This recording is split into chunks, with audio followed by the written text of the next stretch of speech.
أعوذ بالله من الشيطان الرجيم.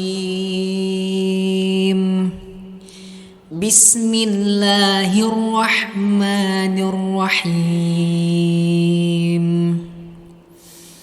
ومن آياته أن خلقكم من تراب ثم إذا أنتم بشر تنتشرون.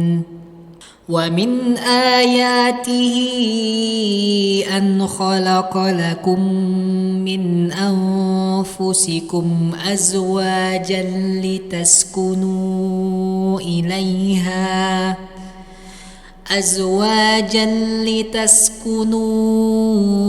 إليها وجعل بينكم مودة ورحمة إن في ذلك لآيات لقوم يتفكرون. ومن آياته خلق السماوات والأرض واختلاف ألسنتكم وألوانكم إن في ذلك لآيات للعالمين. صدق الله العظيم.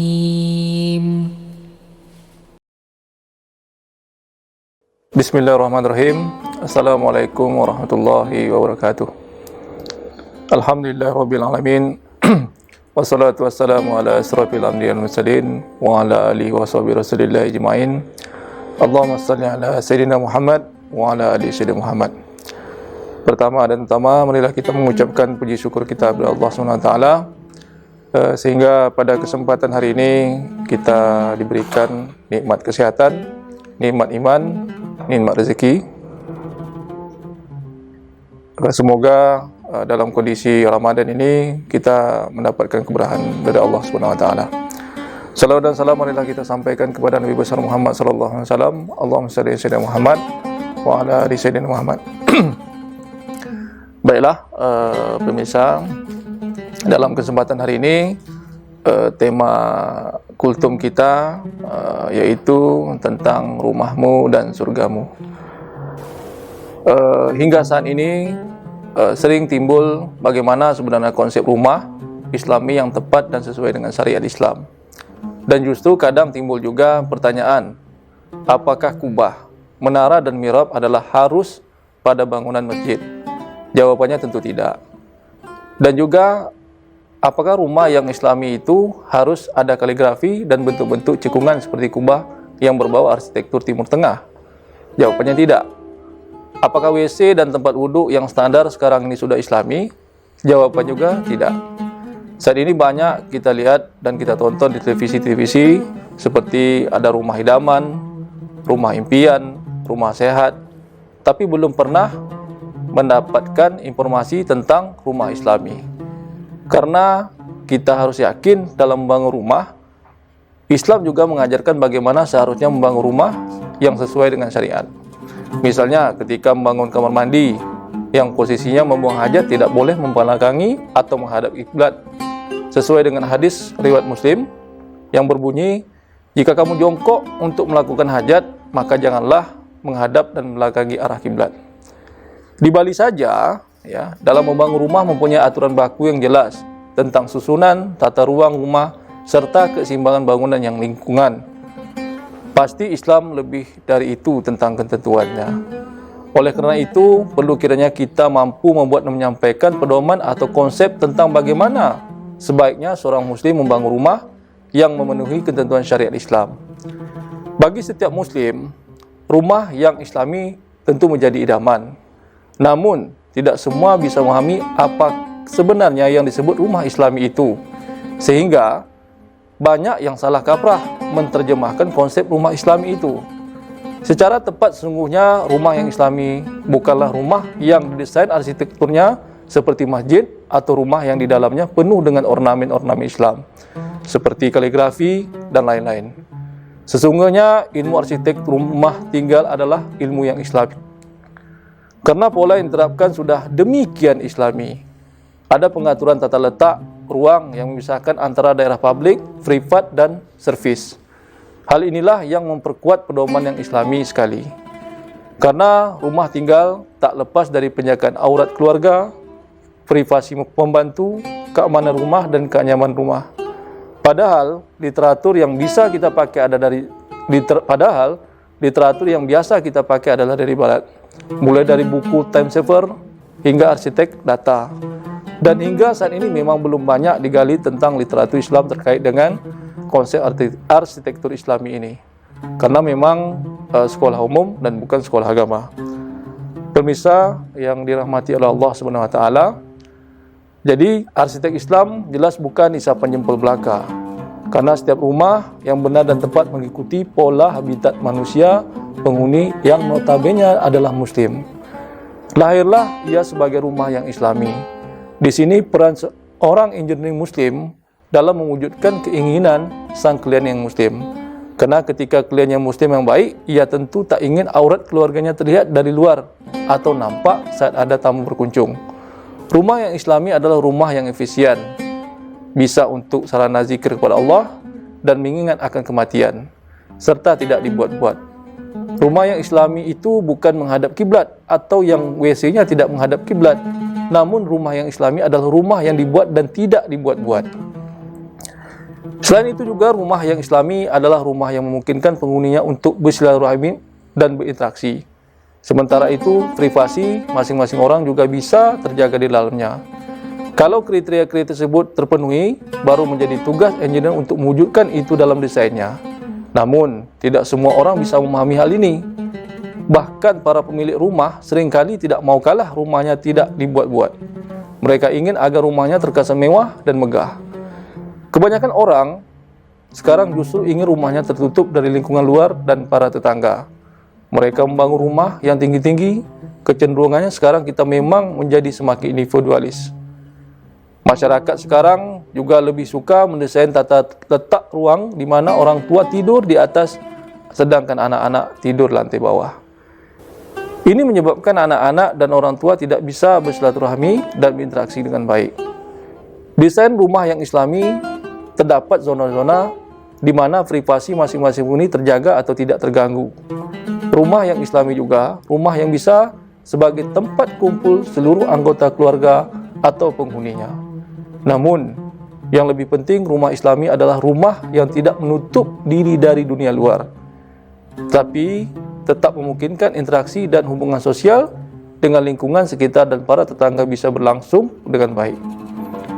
Di rumah tersebut, orang juga bisa merasa welcome, diterima dengan baik. Rumah islami juga bukan rumah yang menonjolkan kemewahan dan kekayaan. Soal ornamen-ornamen yang bercorak islami seperti kaligrafi boleh-boleh saja dipasang di rumah.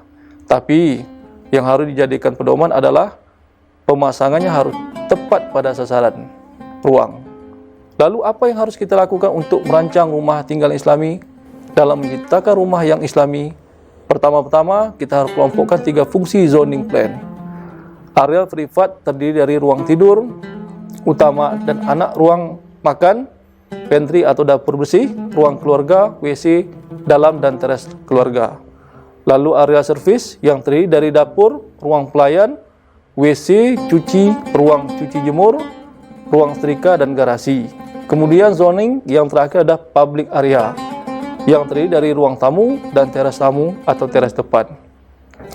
Buat pintu masuk rumah 2 bagian. 1 pintu untuk ruang tamu yang digunakan oleh public area, lalu pintu kedua dari garasi atau dapur yang berfungsi sebagai pintu masuk bagi privat dan servis area. Inilah secara sederhana gambaran rumah tinggal yang islami. Dalam perencanaan bangunan sebaiknya diperhatikan yang pertama itu faktor-faktor yang dapat mempengaruhi kenyamanan dan kemampuan mental dan fisik penghuni, terutama dari radiasi matahari, kesilauan, temperatur dan perubahan temperatur, hujan, gerakan udara, pencemaran udara. Yang kedua itu adalah faktor yang dapat mempengaruhi keselamatan bangunan seperti gempa bumi, badai, hujan lebat, banjir, dan gelombang pasang. Yang ketiga itu adalah faktor-faktor yang dapat menyebabkan kerusakan bangunan dari pelapukan bahan bangunan lebih awal. Faktor-faktor yang kedua tadi adalah intensitas radiasi matahari yang kuat, kelembapan udara dan kondensasi yang tinggi, badai, debu dan pasir, kandungan garam dan udara. Harapan wujud rumah tinggal secara arsitektur Islam antara lain: yang pertama, orientasi atau sumbu imajiner tempat solat diutamakan menghadap kiblat. Secara garis tersebut, siku 90 derajat terhadap perencanaan tata ruang dalam rumah tinggal, sesuai dengan surat Yunus ayat 87 yang berbunyi, dan jadikanlah olehmu rumah-rumahmu itu tempat untuk solat. Yang kedua, ketinggian pagar halaman depan sebaiknya tidak tertutup penuh tampang bangunan atau solusi desain, agar dapat memperlihatkan wujud bangunan dengan ciri rumah tinggal secara jelas, bukan maksud riak. Perlu ada perbedaan yang tegas pada desain antara pagar bangunan sebagai pembatas atau pengaman.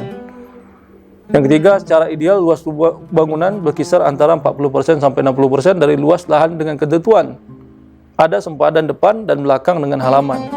Lebih asri jika halaman direncanakan adanya taman, sehingga setiap sisa tanah tidak tertutup bangunan yang berfungsi sebagai serapan air hujan. Jika mungkinkan ada jarak bangunan minimal 1 meter pada kiri kanan bangunan untuk sirkulasi udara dan kemudahan jika terjadi kebakaran. Penetapan safety tank juga dan sumur peresapan di dalam halaman sendiri. Saluran air kotor depan rumah tinggal selalu diperhatikan kebersihan dan kelancaran air pembuangan. Saluran air kotor harus tertutup dan tidak rusak, tidak menggunakan halaman umum dan tetangga untuk keperluan penempatan bahan bangunan jika saat ada pelaksanaan. Semua pintu ruang tidur sebaiknya tidak menghadap langsung ke ruang tamu. Demikian pintu kamar mandi WC, jika perlu ada penutup tambahan atau tirai.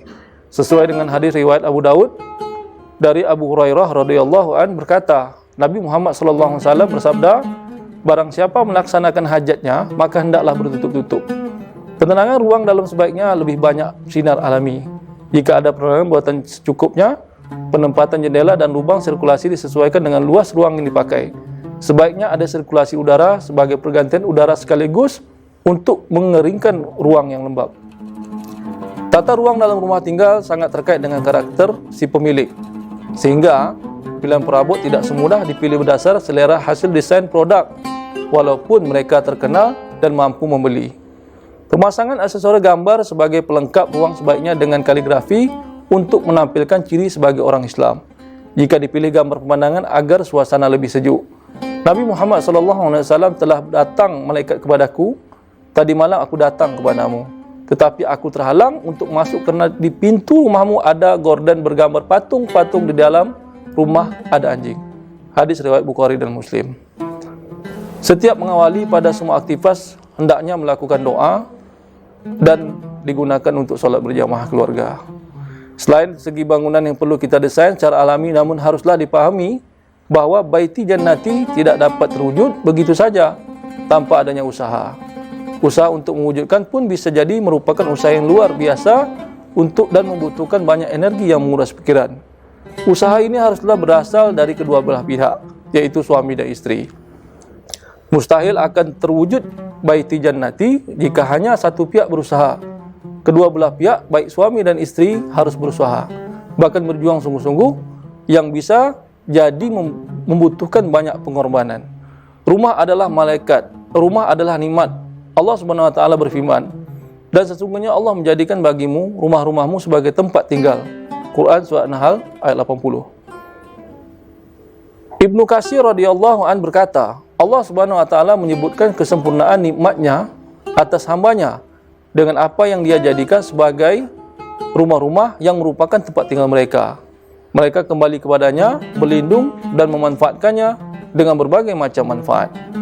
Banyak sekali kegunaan rumah bagi seseorang. Ia adalah tempat makan, tidur, istirahat dan berkumpul dengan keluarga. Istri dan anak-anak juga tempat melakukan kegiatan yang paling pribadi dari masing-masing anggota keluarga. Allah SWT berfirman, dan hendaklah kamu tetap di rumahmu dan janganlah kamu berhias dan bertingkah laku seperti orang-orang jahiliyah yang dahulu. Quran Surah Al-Ahzab ayat 33. Jika kita renungkan keadaan orang-orang yang hendak memiliki rumah, yakni orang-orang yang hidup di pengasingan, di emper-emper jalan, serta para pengungsi yang terusir di perkemahan-perkemahan sementara, niscaya kita memahami benar nikmatnya ada rumah. Untuk memahami betapa nikmatnya mempunyai rumah itu, Allah menjelaskan kepada kita dengan metode kisah yang kita bisa ambil pelajarannya.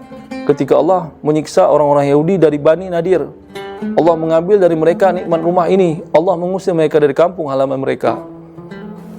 Konsep baiti jannati. Untuk mewujudkan konsep baiti jannati, rumahmu adalah surgamu. Dalam rumah kita ada beberapa yang perlu dilakukan. Yang pertama itu, hadirkan dalam rumah membaca Al-Quran. Kadang tanpa kita sadari, dengan bertambah banyaknya aktivitas seharian kita, seolah kita lupa dengan Al-Quran yang kita taruh di atas meja kita, lemari atau mungkin dalam saku kita. Seakan hanya sekedar menjadi hiasan maupun pajangan di antara buku-buku dan majalah lainnya. Astaghfirullahaladzim. Sungguh rugi bagi mereka yang jauh dari lantunan dan bacaan Al-Quran. Rasulullah SAW bersabda, sesungguhnya barang siapa yang dalam dirinya tiada baca Al-Quran, maka ia seperti halnya rumah yang roboh. Hadirkan dalam rumah kita untuk selalu membaca Al-Quran, agar rumah kita yang tempat menjadi tentram dan menjadi berkah. Yang kedua, menjaga dan melaksanakan hak dan kewajiban sebagai anggota keluarga. Quran Surat Al-Baqarah ayat 228 yang berbunyi, dan para wanita mempunyai hak yang seimbang dengan kewajiban menuntut cara yang ma'ruf, akan tetapi para suami mempunyai satu tingkatan kelebihan daripada istrinya, dan Allah Maha Perkasa lagi Maha Bijaksana. Dalam keluarga, seorang suami menjadi pemimpin bagi anggota keluarga. Maka dalam keluarga, seorang suami mempunyai hak dan kewajiban sendiri, begitu juga seorang istri dan anak. Ketika semua anggota keluarga melaksanakan hak dan kewajiban, maka rumah akan menjadi tentram. Yang terakhir, saling menasihati di dalam melaksanakan kebenaran, kesabaran dan keikhlasan atas dasar kasih sayang dengan cara yang baik. Sesungguhnya manusia itu benar-benar dalam kerugian, kecuali orang-orang yang beriman dan mengerjakan amal soleh, dan menasihati supaya mentaati kebenaran, dan menasihati supaya menetapi kesabaran. Quran Surah Al-Asr ayat 2-3.